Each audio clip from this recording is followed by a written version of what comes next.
नमस्कार दोस्तों। लखनऊ में एक नदी है जिसका नाम है गोमती। एक नेक खानदान की पढ़ी लिखी खूबसूरत और जवान लड़की की तरह गोमती बड़ी पुरविकार, लतीफ़ और सुबक रूह है। लेकिन कभी कभी वो भ्रम भी होती है और फिर जो सैलाब आता है वो देखने के काबिल होता है। मेरे नाना का घर, जहाँ मैं पैदा हुआ और पला बड़ा, मेरे बचपन का स्कूल और मेरी माँ की कब्र, ये सब भी लखनऊ में हैं और हैं उसी गोमती नदी के पास। ये जो बात कही गई है सलमान अख्तर द्वारा कही गई है।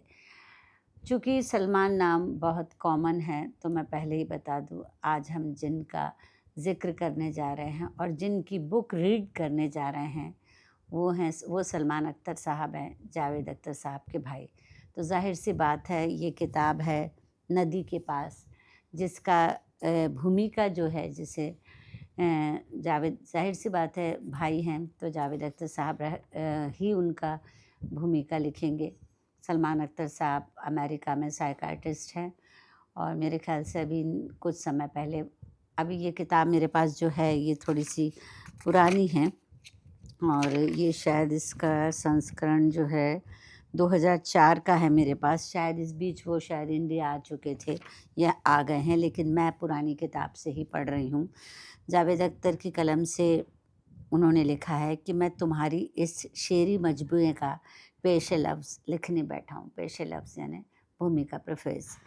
तो मैंने जाना कि ये काम मेरे लिए कितना सहल और कितना मुश्किल है। सहल यूँ कि तुम जहाँ के हो वहाँ के हम भी हैं, और मुश्किल यूँ कि तुम्हारे बचपन, तुम्हारे हालात, तुम्हारी ज़िंदगी के बारे में सोचते ये डर लगता है कि ना जाने और क्या क्या याद आ जाए।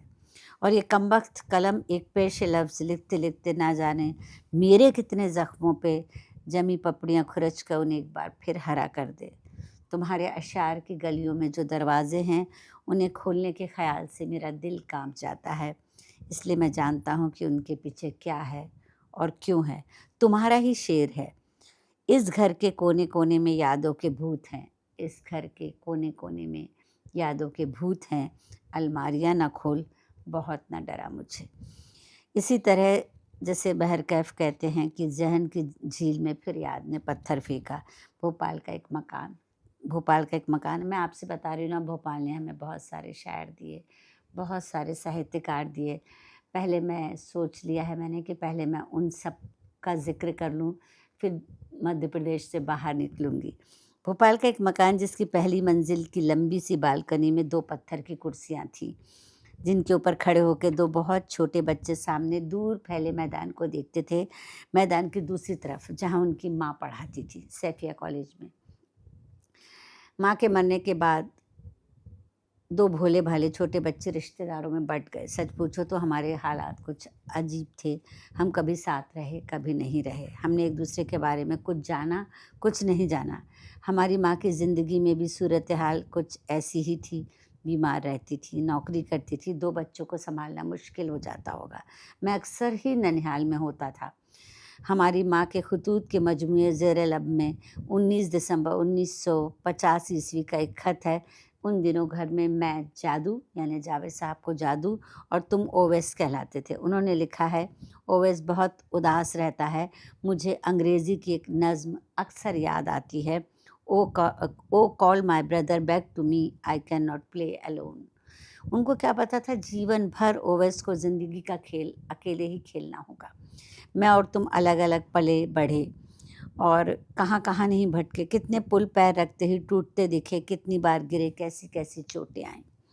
न जाने कौन सी शय खो गई है मैं जिसको दूसरों में ढूंढता हूँ। पहले तो मुझको थोड़ा डर सा लगा, बाद में रास्ता भी घर सा लगा।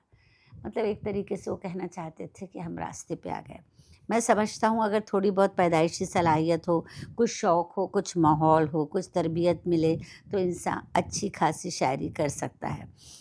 मुझे तुम्हारा एक शेर याद आ रहा है, हम बहुत दिन जिए हैं इस दुनिया में, बहुत दिन जिए हैं दुनिया में, हमसे पूछो कि खुदकुशी क्या है।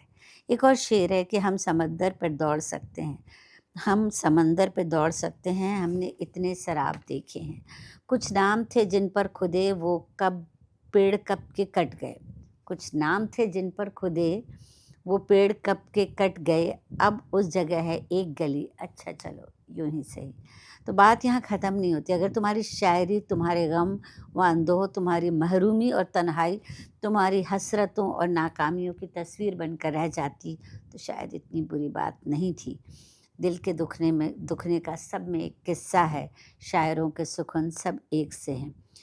माना कि सितम उसने किए हम पे हज़ारों, खुद हम भी, मगर सच है कि सफ़ाक बहुत है। मुझे याद आ रहा है मेरी एक नज़्म मदर टेरेसा में, जावेद साहब कहते हैं कि मुझे याद आ रहा है मेरी एक नज़्म मदर टेरेसा, जिसने ये सवाल किया था, क्या दुनिया के गरीबों का मदावा महज अमीरों की खैरात है? मैं ठहरा खुदगर्ज, बस एक अपनी ही खातिर जीतने वाला, मैं तो उससे किस मुँह से पूछूं। तो तुमने शायरी में सदियों से बरतते जाने वाले, जाने पहचाने वाले जज्बात और वाक़यात को भी अक्सर वहाँ से देखा है जहाँ से शायद सिर्फ तुम्हारे जैसा एक माहिर नफ्सियाती देख सकता था। अंदर का शोर अच्छा है, थोड़ा दबा रहे, बेहतर यही है कि आदमी कुछ बोलता रहे। ये शेर मुझे बहुत पसंद है कि जो छुपाने की थी वो बात बता दी मुझको, जो छुपाने की थी वो बात बता दी मुझको, ज़िंदगी तूने बहुत सख्त सजा दी मुझको। इसके पहले अक्सर उनका दिल चाहता है कि काश मैंने लिखा होता। उनको लगता है, जावेद साहब को लगता है कि मैंने लिखा होता। उनका पहला शेरी मजमूआ जो है कुबूकू का दीबाचा, हमारे वालिद जानिसार अख्तर साहब ने लिखा है। आप जानते होंगे, जावेद साहब और सलमान साहब निसार अख्तर साहब के बेटे थे। और उसके बाद हमारे बाद अंधेरा नहीं उजाला है। और इस तरह से उन्होंने 2 किताबें लिखने के बाद तीसरे मजमूए नदी के पास में एक बार फिर उनकी बात को सही साबित किया है। मैं तुम्हारे बारे में, तुम्हारी शायरी के बारे में सोचता हूँ तो सीना मोहब्बत और फ़क्र के एहसास से भर जाता है। दुनिया में दर्द व गम तो बहुत लोगों को मिलते हैं, मगर उनको जमा करके दीवान बनाना हर किसी के बस का रोग नहीं है। तुम्हारा भाई जावेद अख्तर। तो जावेद अख्तर साहब ने इसकी जो भूमिका लिखी वो इतने रोंगटे खड़े कर देने वाली थी कि इसके बाद मुझे लगता है कि हमें उनके कुछ अशार, कुछ गज़ल, मैं कुछ अशार उनके सुनाना चाहूँगी अगर आप लोग सुनना चाहें तो। और अपने बारे में ज़रा ध्यान से सोचा जाए, आज का दिन यूं ही चुपचाप गुजारा जाए। रूठ कर जिससे चले आए थे कुछ साल हुए, फिर उसी शहर में एक दोस्त बनाया जाए। तेरी हयात का मकसद नहीं बता सकता, तेरी हयात का मकसद नहीं बता सकता, कोई खुदा तुझे जीना नहीं सिखा सकता। तो ये हैं सलमान साहब। सलमान साहब जो हैं, उनका संबंध आपको मैं बता ही चुकी हूँ कि सदवी परिवार से है। वह सफ़िया और जान निसार अख्तर के बेटे हैं, मजाज के भांजे हैं और जावेद अख्तर के भाई हैं। लखनऊ, अलीगढ़ और चंडीगढ़ में डॉक्टरी और मनोवैज्ञानिक बीमारियों के इलाज की शिक्षा प्राप्त करने वो अमेरिका गए और वहाँ एक महत्वपूर्ण पद प्राप्त किया। 30 वर्ष देश से बाहर रहने के बाद उनका रिश्ता ना तो भारत से टूटा, ना ही उर्दू से। अंग्रेज़ी में मनोविज्ञान के विषय की आपकी 5 किताबें निकल चुकी हैं और शायरी के 2 संकलन आ चुके हैं। नदी के पास उनका शायरी का 3रा मजमुआ है। करके लोगों से वो शख्स बहाने क्या क्या, करके लोगों से वो एक शख्स बहाने क्या क्या, पूछता होगा मेरे बारे में जाने क्या क्या। छोड़कर जिसको चले आए बेरहमी से, हाय उस शहर में थे ठिकाने क्या क्या। गो बाग लिख गया वो वसीयत में मेरे नाम, जो पेड़ मुझको प्यारे थे सारे गिरा दिए।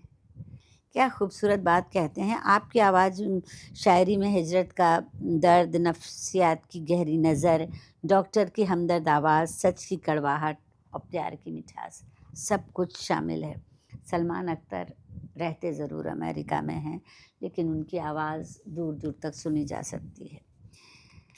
तो कुछ अशार और सुनाना चाहूँगी कि दिल के कमरे में, ये एक पूरी गज़ल ही सुना देती हूँ कि दिल के कमरे में एक खाली मेज़, उल्टी दावत और काली मेज़, अपनी तन्हाई कुछ मिटाने को एक कुर्सी की है सवाली मेज़।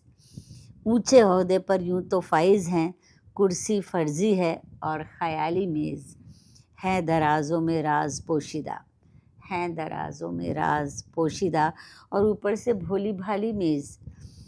उसको कुर्सी समझते थे बच्चे, पेड़ की शाख थी निराली मेज़। बहुत ही खूबसूरत बात उन्होंने लिखी है।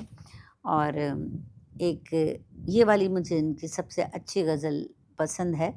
और इसके बाद मैं अपनी बात ख़त्म करूँगी। ज़रा गौर फरमाएं कि अंदर का शोर अच्छा है थोड़ा दबा रहे, अंदर का शोर अच्छा है थोड़ा दबा रहे, बेहतर यही है आदमी कुछ बोलता रहे।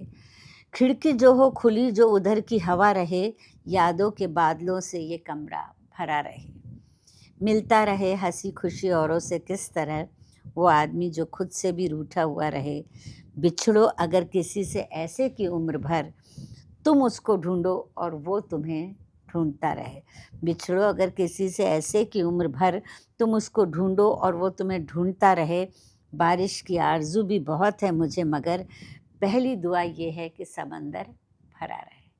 शुक्रिया। अगली बार फिर मिलते हैं किसी नए शायर के साथ। और क्या कह रही है ज़िंदगी में। अल्फाज की दुनिया के दोस्तों, मैं ममता तिवारी, एक कवि, लेखक, समाज सेवी, व्याख्याता, यूट्यूबर, इंस्टा पे 13-14 किताबों के साथ एक डायरी, 2 आलेखों का संग्रह लिए एक माँ, एक हमसफ़र, दोस्त, मददगार, बाहें फैलाकर अपनी दुनिया में आपका स्वागत करते रोज़ पूछती हूँ, और क्या कह रही है ज़िंदगी।